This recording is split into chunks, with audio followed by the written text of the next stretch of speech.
guys, how's it going? Welcome back. So welcome to the test / review of our Ridgid mini drill. Now this is the R82007 and it has a top speed of 575 RPM and it's 12 volt. This is one I picked up yesterday at the Hawk Shop in North Bay for 80 bucks with 3 batteries and a charger and the drill. And I thought, well, you know, we need to see what this thing can do. And I want to talk to you a little bit first before we get into this. Now, this is an older version. I don't know how old, but it still has hyper-lithium batteries with it, so can't be that old.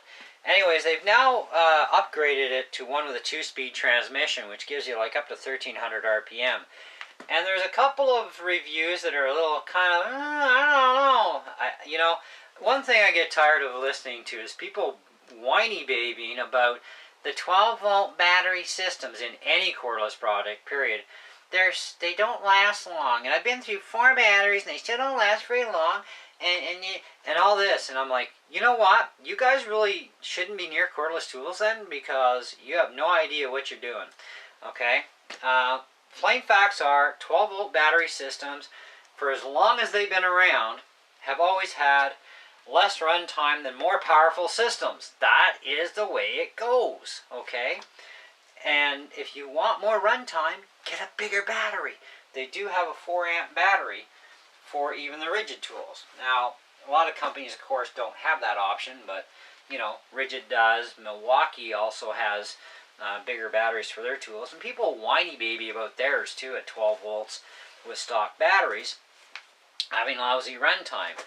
Well, thing is, are you even using the tool for what it's designed for? Because these little drills are not made to be driving deck screws all day. That's not what they're made for. Even the 12-volt Ridgid hex driver is not made for running deck screws all day. I mean, sure, it can drive some, but don't expect it to perform the way their heavy-duty 18-volter does. I mean, come on, let's be real here. Anyway, so now I'm done ranting about that. We're going to take some pieces of 2x2 here, and I want to show you they haven't been drilled before. Okay, I'm going to lock them down on the vise. Well, we'll at least be able to lock the bottom one down. Crappy vise, what do you want? Anyways, it was free, I'm not complaining. So we're going to start with, we're going to drive in a 3-inch deck screw, okay? And we're going to see how well that does. Now keep in mind this is only a single-speed transmission, but of course we do have control, okay?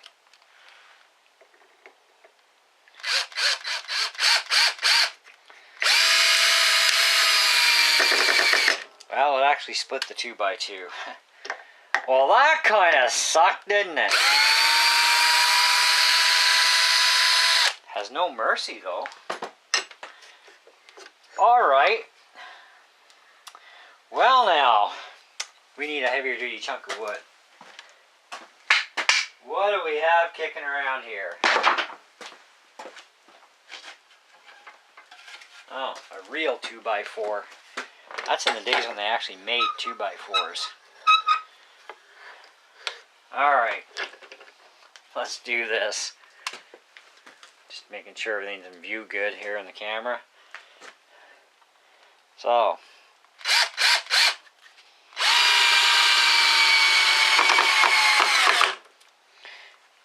see if we can drive it further.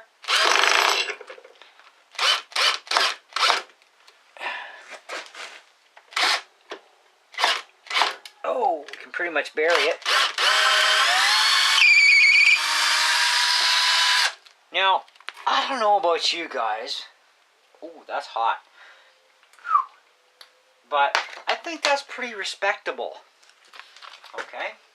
That is very respectable. I did not expect this drill to do that. Now we're going to go with the Mongo screw.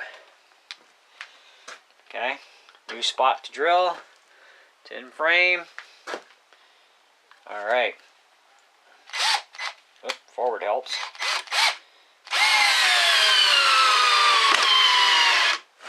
Alright. maxes out the drill. That actually makes the drill shut down for a second.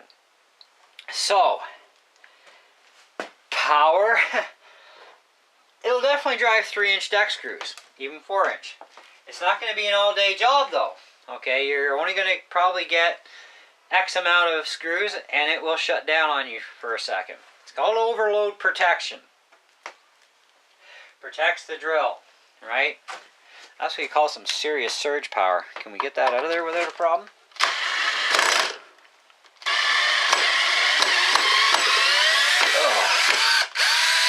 Wow. Even that's toasty coming back out like that. Okay, well, that is definitely going to, well, for what I do on RV trailers with this drill, this is more than going to do the job. Okay, let's go back to that 3-inch screw here.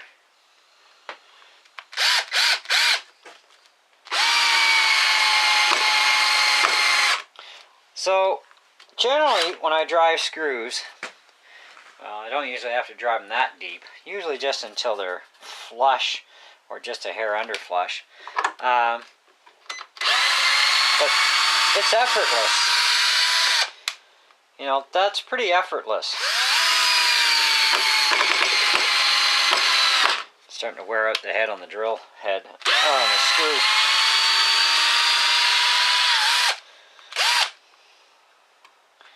In between.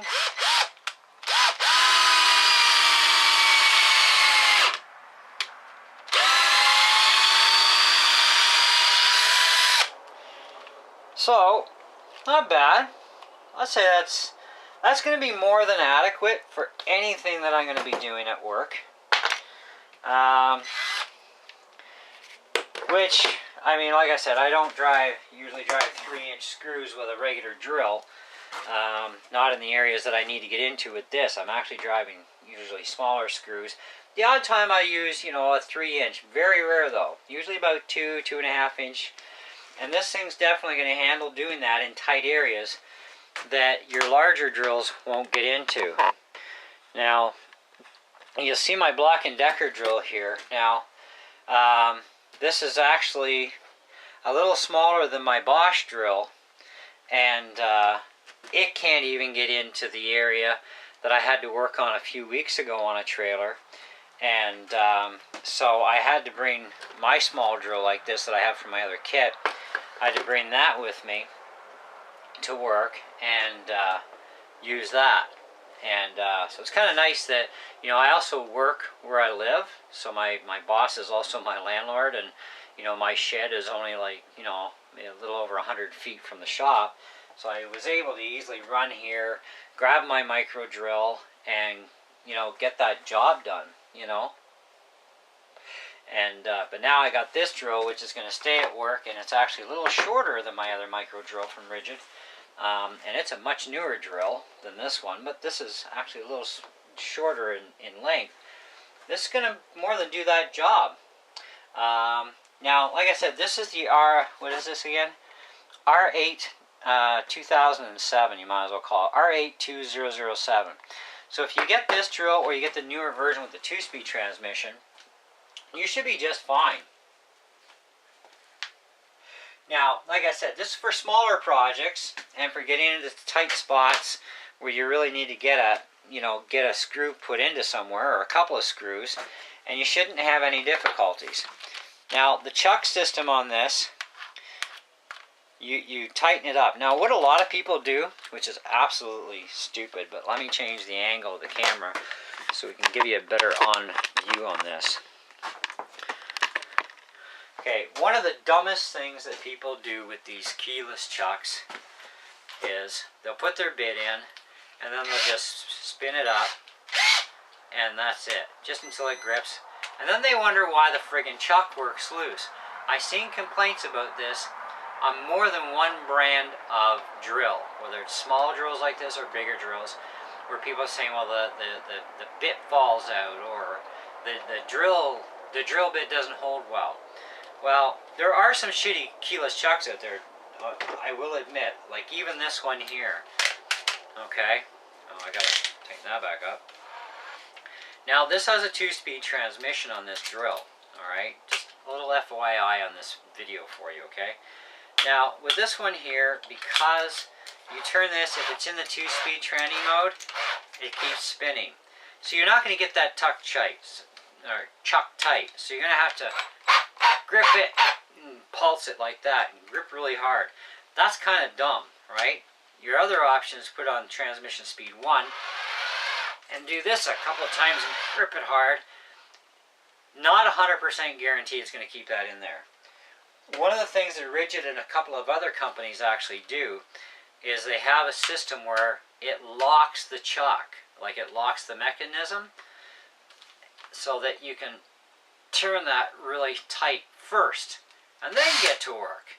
And then when you want to loosen it off, well, you don't need to spin it off, okay? In fact, don't even think about trying that crap with the brushless Ridgid drill, because you'll burn your hand.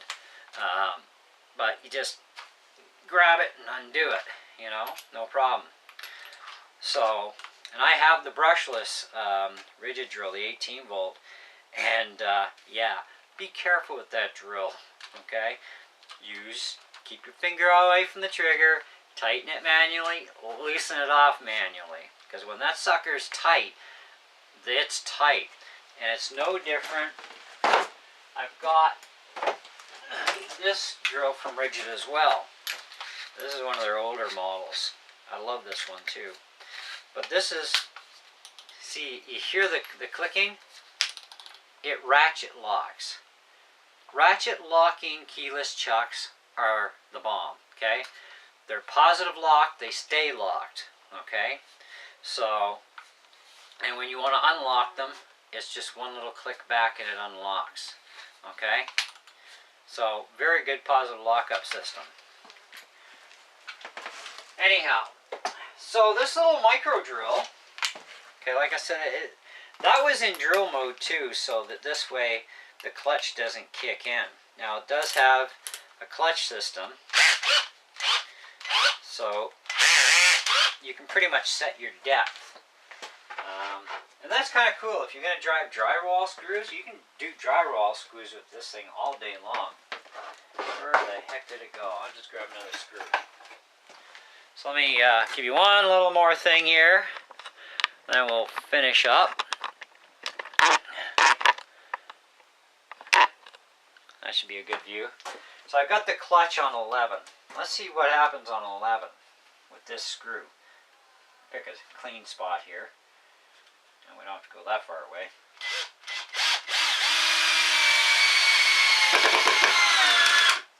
Oh.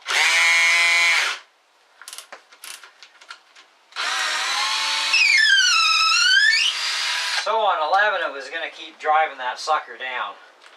We've got to back that off a bit more. We just want to sink it flush. Let's try 5.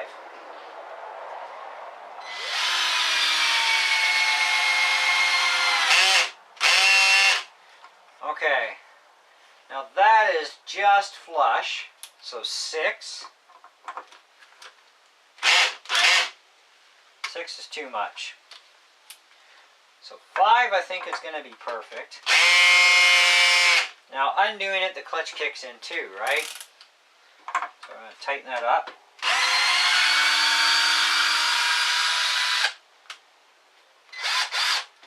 Okay, let's go back to 5. I just want to sink this screw down. Find out where the clutch is going to just kick in. So let's actually go to 4. Now 4, not enough juice there. 5, 6. There we go. Clutch going to kick in. Just below.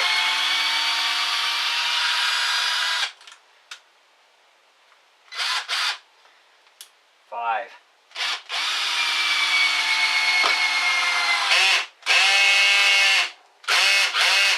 There we go. A couple little extra pulses. That is just sunk under. Now with some of the stuff I do at work, well, a lot of the stuff I do at work, clutch position 5 on this drill would be perfect for driving 3-inch screws to be just flush. When we're working on roofs, we have to just sink the head, just sink it below the wood surface so that it can't touch the rubber roof that's going to go over top of the main wood part of the roof of the trailer or motorhome. So they have to be just countersunk, just, right? And that keeps things safe and prevents the screw head from punching up the rubber, okay? So it'd be kind of handy, either you can eyeball this stuff, all right, or you can set your clutch on your drill to just countersink, okay? Now, even if you're putting up wood paneling in your house, it'd be the same thing. Figure out where your clutch setting is going to be for what you're drilling into. Set your clutch, start drilling your screws in, and just go, just go nuts with it. But you can see this little drill has a lot of power in it, okay? And it can really drive that screw home, you know, like, that's pretty respectable in my opinion. You know, and then you've got your drill mode where you can do drilling, okay? And have no mercy.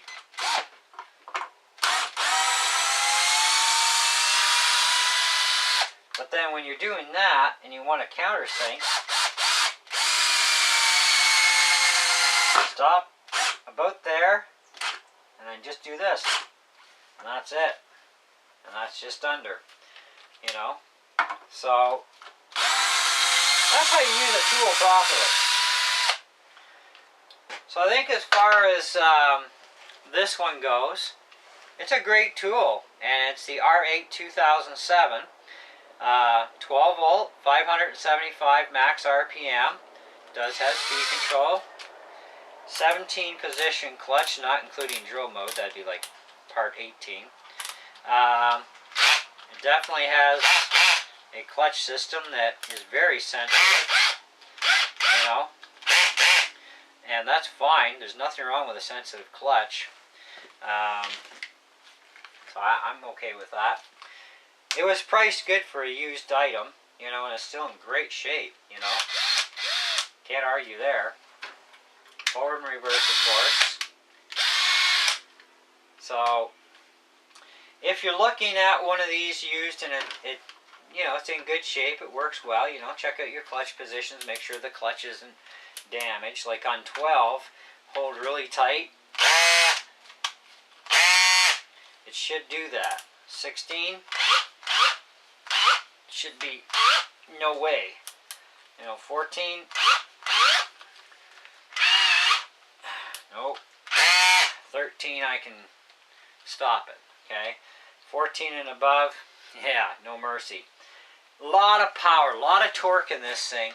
Even though it's a single speed tranny, that's a lot of power and torque, man, for such a small little drill.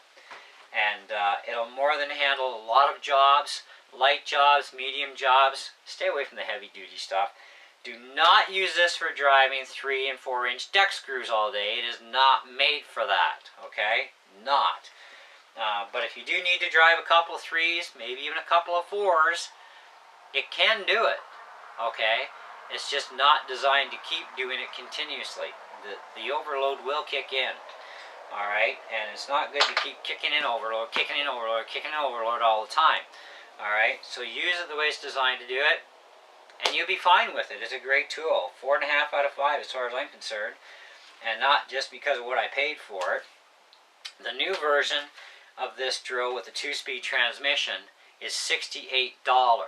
I paid $79 for this used with 3 batteries and a charger. That's an awesome deal.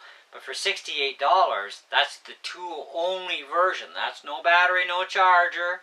That's just the tool for $68 for the new version.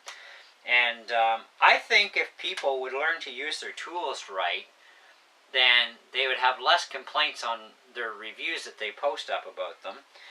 And, you know, especially on this 12 volt stuff, I don't care who makes it, friggin' Ridgid or Milwaukee, doesn't matter. 12 volts, 12 volts, 2 amps is 2 amps.